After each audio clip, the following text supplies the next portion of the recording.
తిరుమల లడ్డూ ప్రసాదంలో కల్తీ నెయ్యి కలిసిందని టీడీపీ ఆరోపించింది. దీనికి కారణం వైసీపీ ప్రభుత్వాన్ని తేల్చి చెప్పేసింది. ల్యాబ్ రిపోర్ట్స్‌లో కూడా తిరుమల లడ్డూలో కల్తీ నెయ్యి కలిసిందని వచ్చాయి. కల్తీ నెయ్యి కలిపింది వైసీపీ ప్రభుత్వానంటే, వైసీపీ వాళ్ళు మాత్రం మేము కలపలేదు. అవి టెండరింగ్‌కి వచ్చాయి. మేము అప్పటి నుంచి వెనక్కి పంపించేసాం అని అంటున్నారు. దీనిలో కొన్ని నిజాలు దాగి ఉన్నాయి. కల్తీ నెయ్యి కలిస్తే ఆ టెండరింగ్ ఎప్పుడు స్టార్ట్ అయింది? ఎప్పుడుకి ఎండ్ అయింది? ఎన్ని కిలోల లడ్డూలో కల్తీ నెయ్యి కలిసింది? ఎన్ని కిలోల లడ్డూలు భక్తులకు అందించారు? అని ఈ నిజాలు బయట పెట్టలేదు ఎవరు. ఆ టెండరింగ్ పాడిన వాళ్ళు ఎవరు?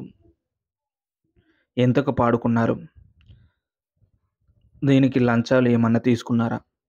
ఈ లంచాలు ఎవరి నుంచి ఎంతవరకు వెళ్ళాయి? ఎక్కడ వరకు వెళ్ళాయి? అని ఎవరు బయట పెట్టలేదు. కల్తీ నెయ్యి కలిసింది, అది వైసీపీ చేసిందని టీడీపీ, మేము చేయలేదని వైసీపీ. లడ్డూ గురించి ఒకరు చెప్పుకుంటున్నారు, కానీ టెండరింగ్ పాడింది, ఆ టెండరింగ్‌తో కల్తీ నెయ్యి సరఫరా చేసిన వాళ్ళు